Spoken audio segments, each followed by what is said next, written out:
第100届演武大会决赛马上开始，请所有观众尽快入座。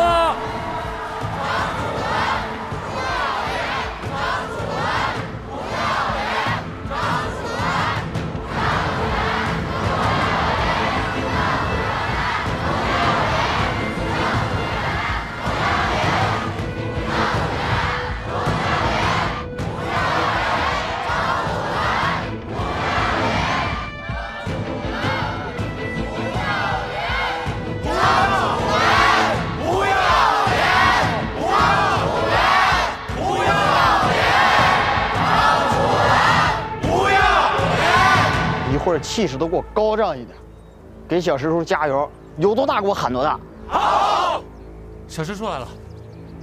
凌月，我跟你嘱咐2句。九师兄，什么事？咱上面那8个师兄，都云游在外，现在大都也是一贯之主了。这山上就剩咱俩这岁数小的陪着师傅，所以啊，你一定把郑处长给我解决了。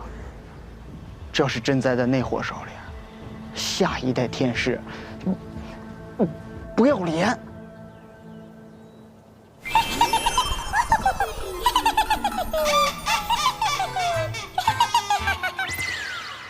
你这让天师府的人以后怎么出门？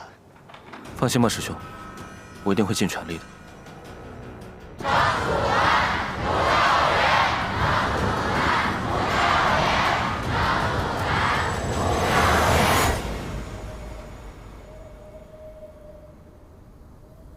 张处长，明天一定要赢。八姐，我们认识这么久，还是第一次见你这么患得患失啊。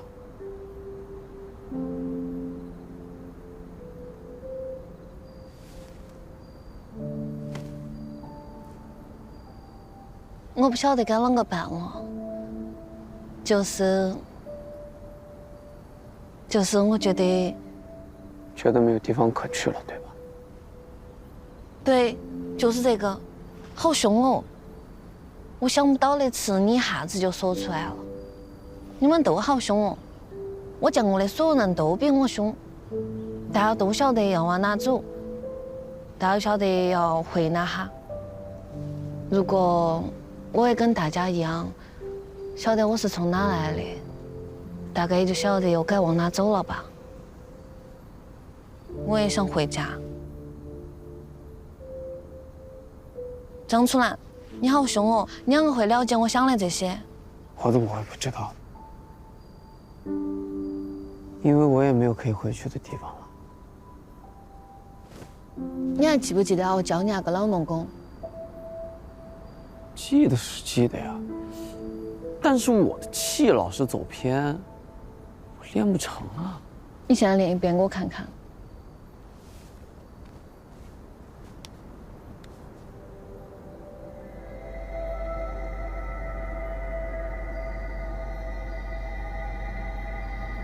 不要跟我说话，把心静下去。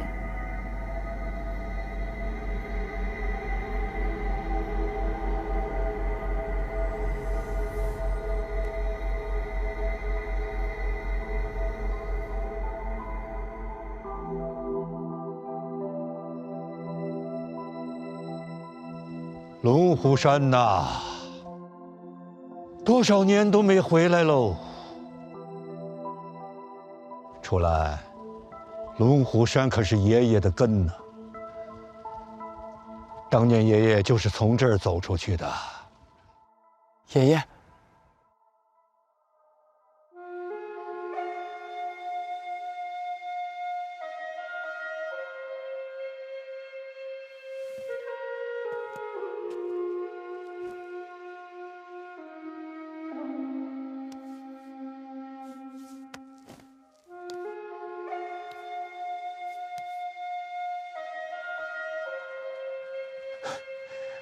真是大了，也瘦了，瘦了。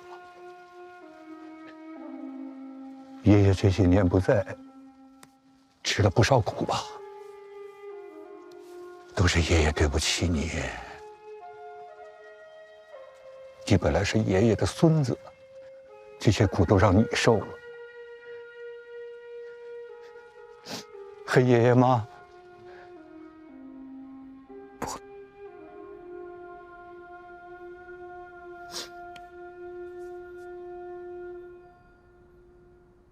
看来真是长大了。爷爷放心了。爷爷啊，没出息。这一辈子都是东躲西藏的，还强迫你要学爷爷的样子。出来，从今天起，不必要东躲西藏了。你想做什么事就大胆的去做，想过什么样的日子就去过，路在你的脚下，你就大胆走。爷爷绝对不再拦着你了。爷爷不会离开你，爷爷要看着你赢得这场比赛，还要看你收拾掉我们这帮老家伙留下的烂摊子，最后等着看着你成为真正强大的艺人。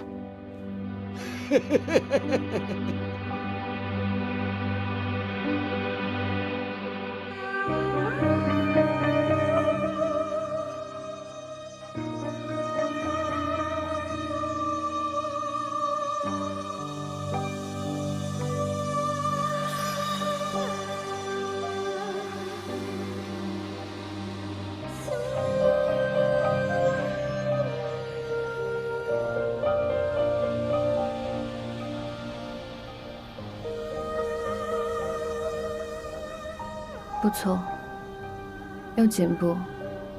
宝儿姐，我一定要赢，而且我一定会赢的，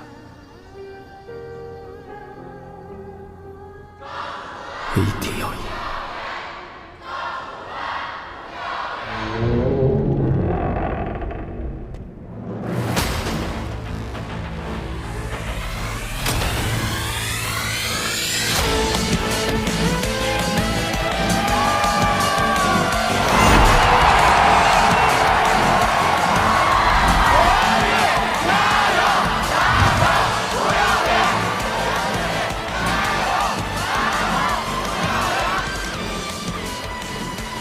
来吧，让我看看你的真本事。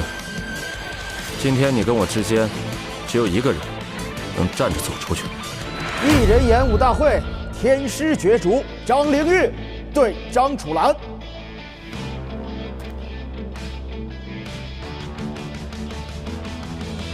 天地玄宗，天地玄宗，万气气根根，广修浩劫，正是通途。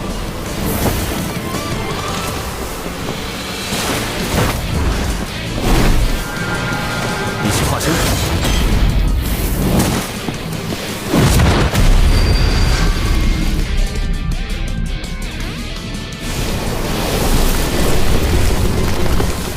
很好，张楚岚，短短1个月就能勉强接下我的金光咒，尤其是你的身法，跟之前的笨拙相比，简直判若两人。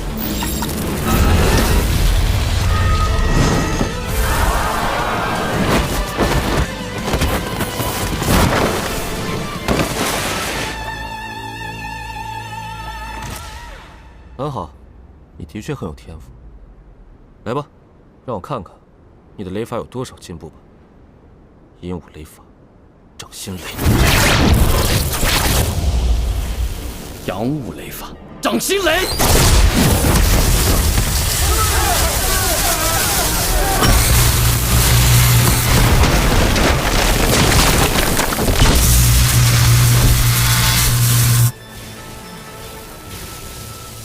短短时间就有如此提升，难怪师傅这么看重你。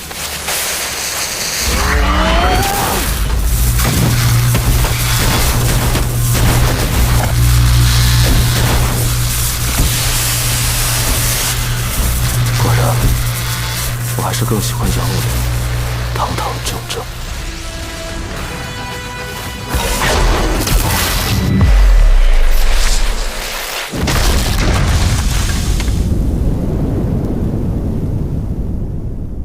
五雷正法，名为五雷，实为五行。纯阳主火，成心气，阳中之少阴主金，成肺气；纯阴主水，成肾气；阴中少阳主木，成肝气。五气攒聚为一，所行之法便称为五雷正法。未破身之人，阳气足满，所以必是心火领筋肺之气，率先生发，便是阳五雷。而破身之人，元阳已漏，故以肾水领肝木之气为尊，让阴气率先生发，叫做阴五雷。阴阳五气各有强弱，修炼必须以一方为尊。师兄啊，这灵玉还是纠结于阳五雷吗？这孩子在人间施展雷法，从来就这一手掌心雷，他始终迈不过这道坎儿。即使面对强手，也冒险以掌心雷胜之。可惜啊，这掌心雷就是阳五雷的招式，不管再怎么向往阳的光明正大，阴就是阴。厚重浑浊，却又奇诡多变，行将起来如同水云泻地，无孔不入。这才是阴五雷的真面目啊！所以阴五雷又称为水脏雷。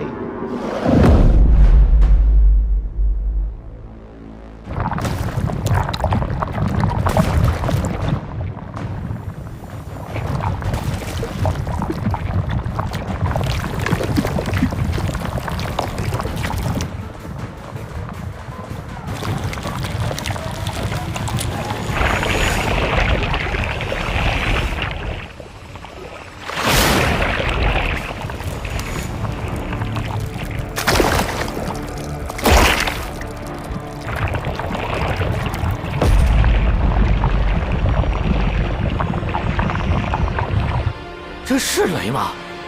又黏又压抑，明明很危险，但又让人很好奇。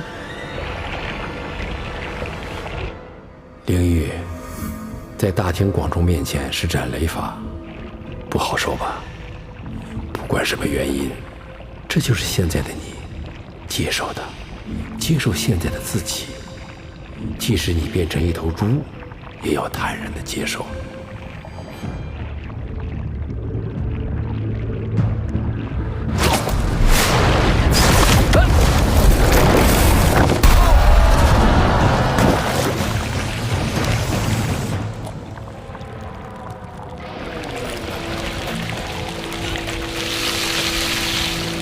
这是什么东西？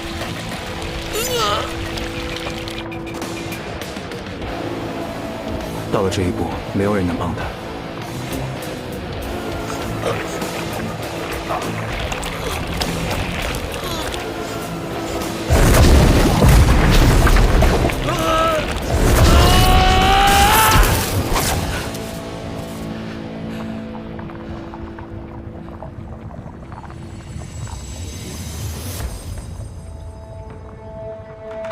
张楚岚，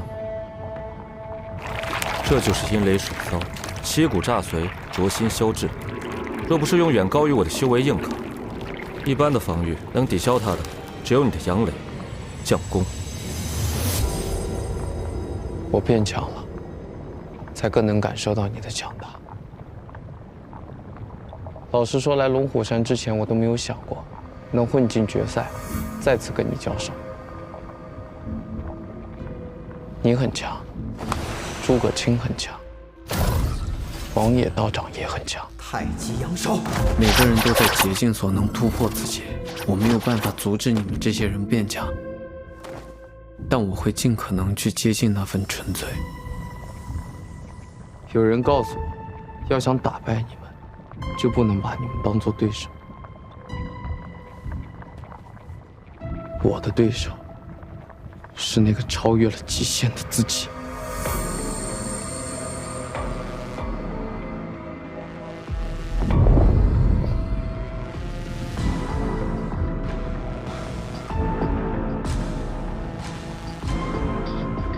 张楚岚，你今天很不一样，很好。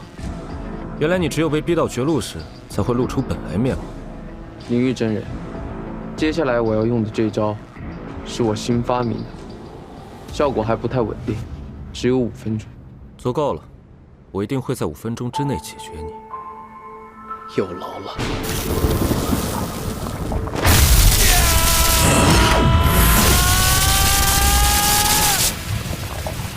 把掌心雷打进自己体内，刺激经脉，亏你想得出来。雷。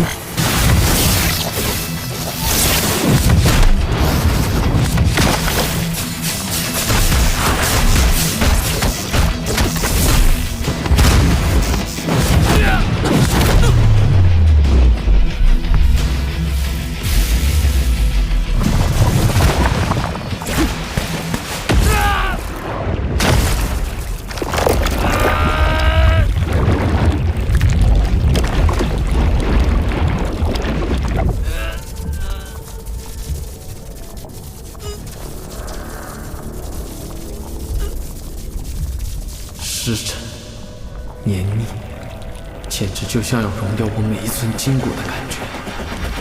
鹦鹉雷，水脏。我想起来了，爷爷早就提起过鹦鹉雷的本性。出来！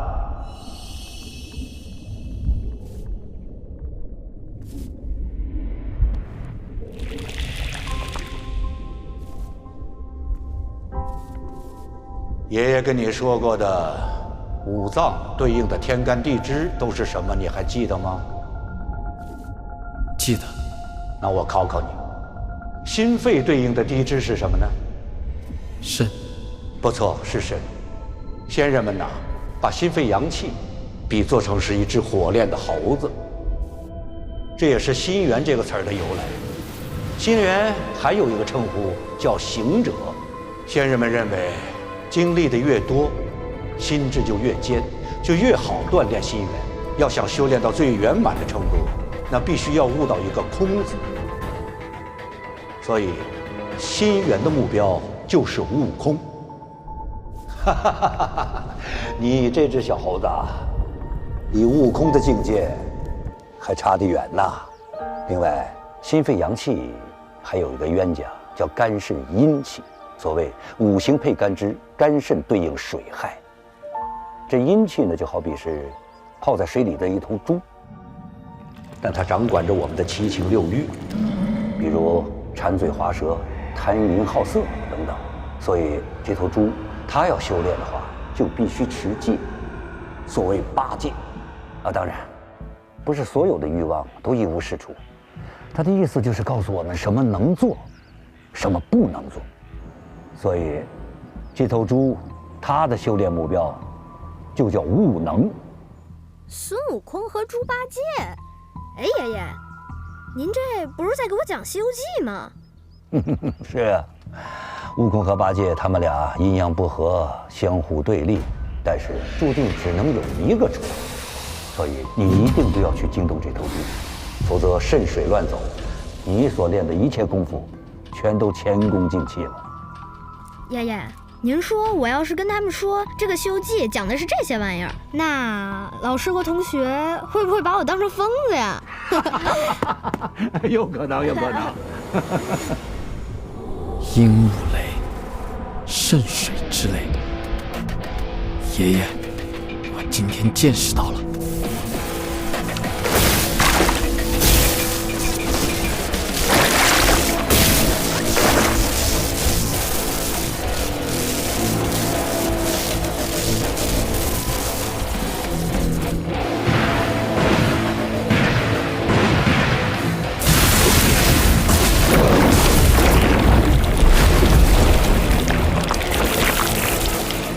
这家伙确实强了很多。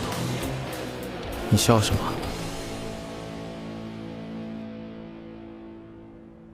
我笑我自欺欺人。明明已经破了元阳，练不了阳武雷，却不愿直面，还迁怒于你。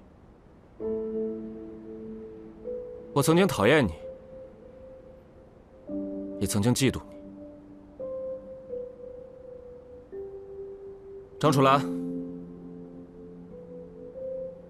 对不起。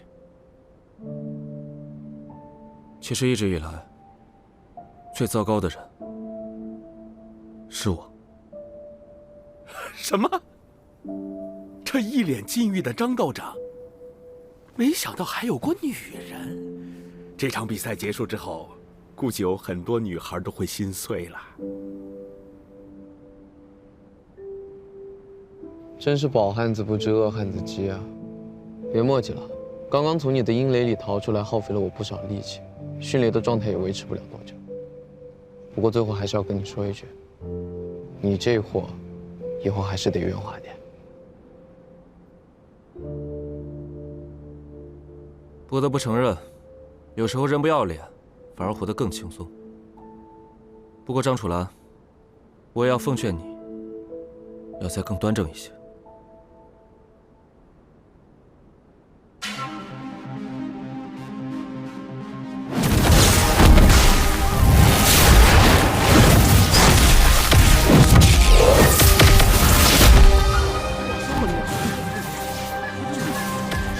这就是张楚岚的真面目。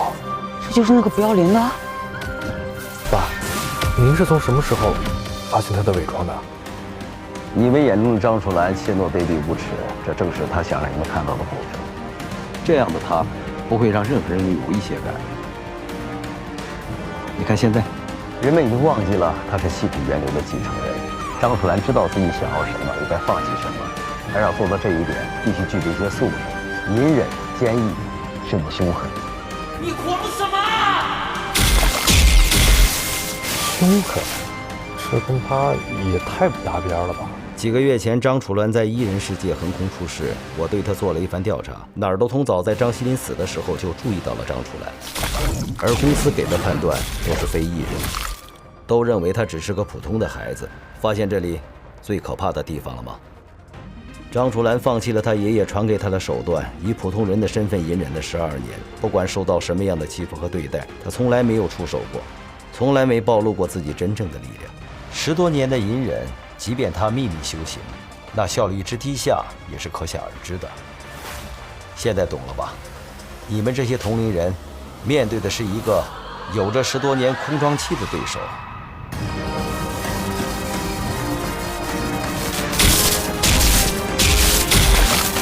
雪桑，刘引雷，小白虫。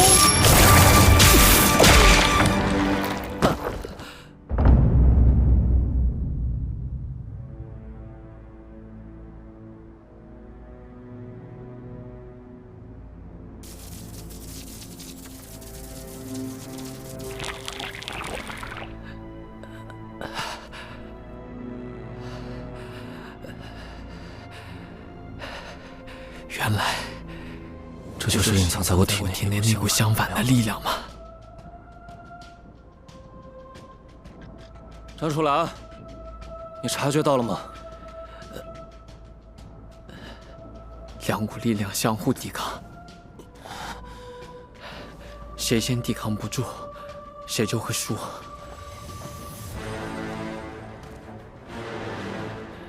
不过我已经到极限了，师叔，要不让晚辈一招？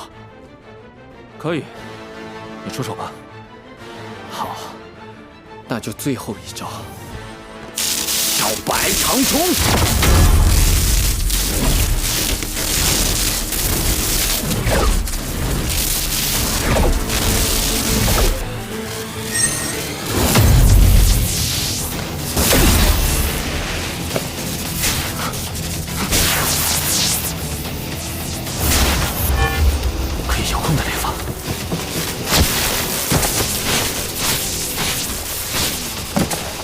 这招果然有点麻烦。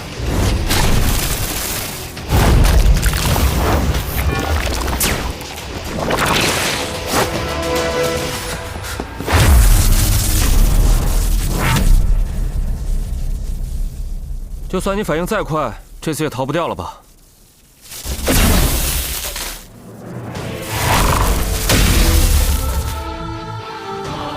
没错，我的小白虫系列雷法确实是可以遥控的。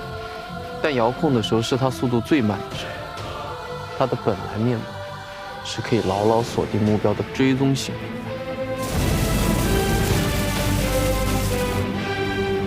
我要干翻的是这苍穹！苍穹！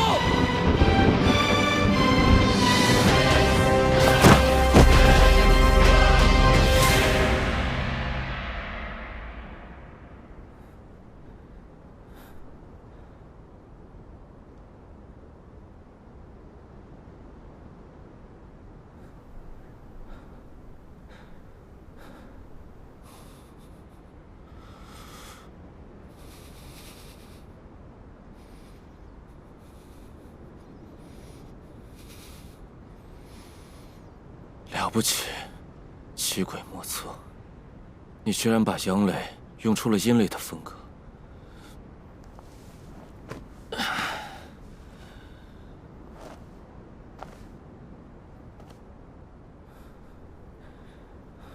你的天分在我之上。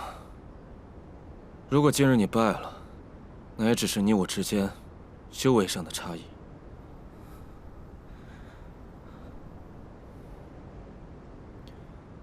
张楚岚，你真的很棒，居然逼得我把自己体内的阴气提升到了极致，完全接受了自己的阴武雷。我也是第一次。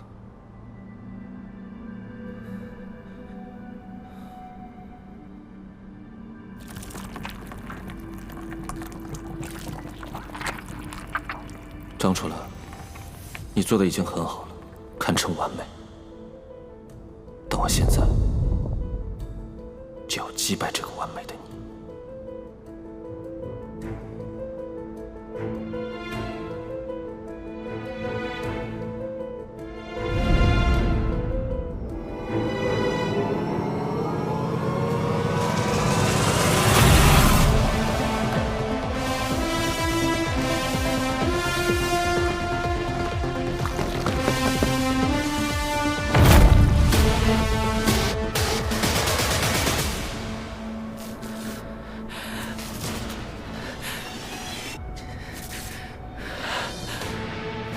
原来这就是实力上的硬差距吗？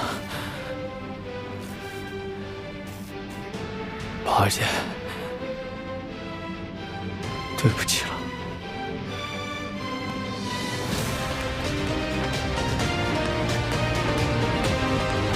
完了，张楚岚输了，没办法从老道士那儿问东西了。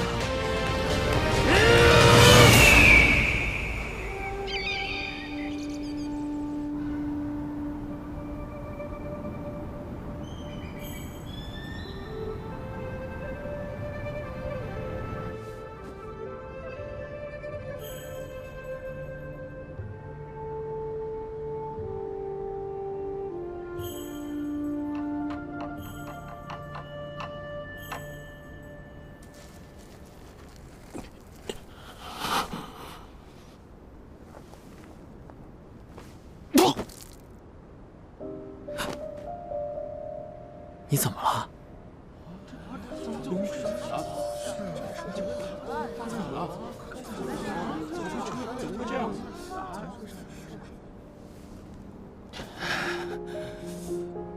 是我自己出了问题。这是我第一次调动体内全部的阴气，真是可笑。从不愿接受阴雷的我，第一次全开阴雷，就遭到了反噬。难道是老天对我的惩罚吗？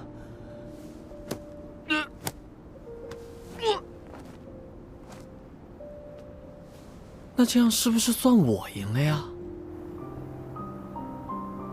师弟，你还能继续吗？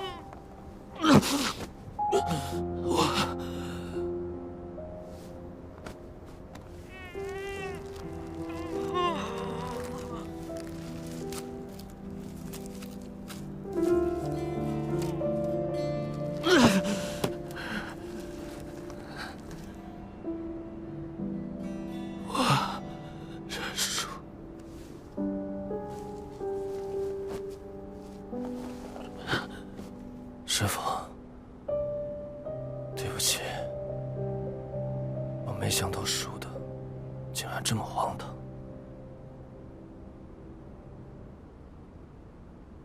张灵玉对张楚岚，胜者张楚岚。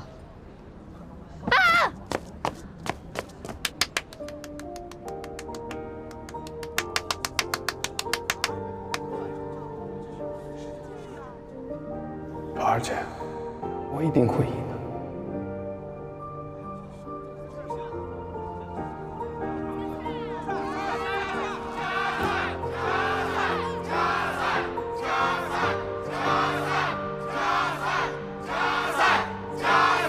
加师兄，凌玉这孩子这是怎么了？谁知道啊？难道是早上吃坏了肚子？我说师兄啊，你跟我说句实话。楚岚跟凌玉的这场比赛，一个是你的关门弟子，一个是怀义的孙子，你到底想让谁赢啊？楚岚是怀义的孙子，怀义这一生过得很苦啊，他的孙子要能赢下一人演武大会，我也很欣慰。那我明白了。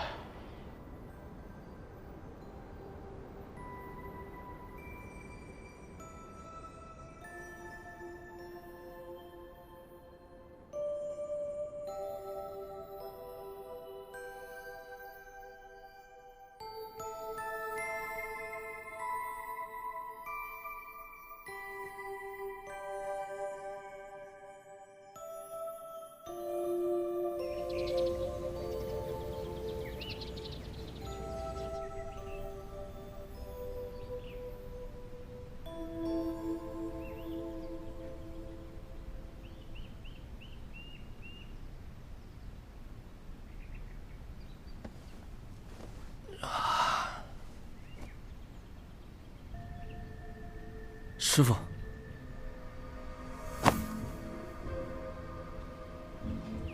凌玉，你是不是觉得师傅很过分呢？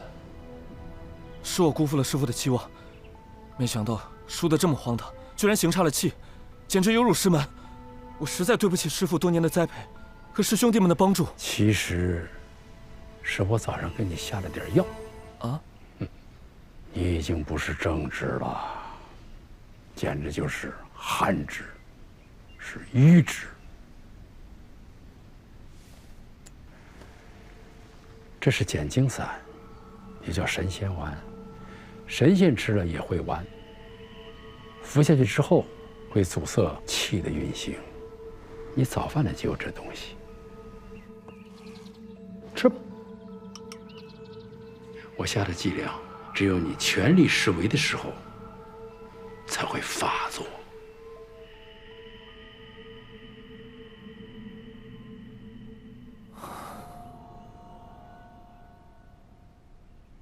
原来是这样啊！什么叫原来是这样啊？你叹什么气啊？一副总算可以放心的表情。我以为是我犯了低级错误，辜负了师傅。原来是师傅您摆了我一道啊！你这反应不对啊！你应该是一副遭到背叛的样子，惶恐、不安、疑惑、绝望。你应该痛苦的大声质问为师：为什么要对我这样？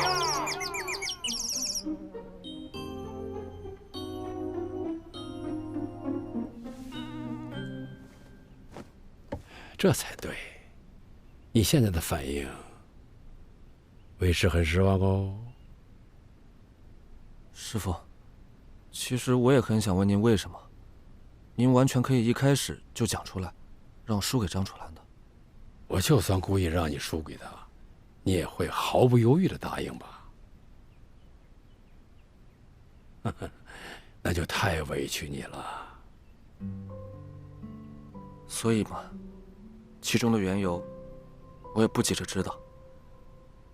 修行者，有的是耐心。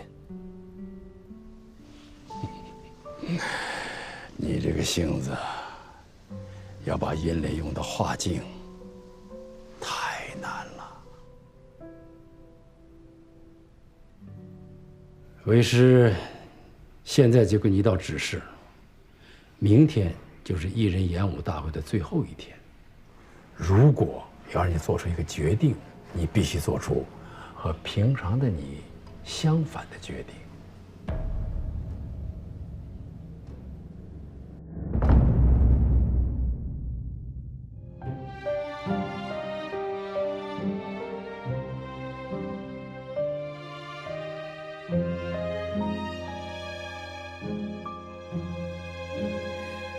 我们跌落在这个世世界的第几个维度，沉溺在时间之海的迷途里辗转往复，日出日落，现在未来，光年之外的星海，我们是哪一种存在？试图将永恒寄予浩瀚星辰，应不应该？落日黄昏，最后一缕阳光将黑夜撕开，直到黎明到来，日出日落，现在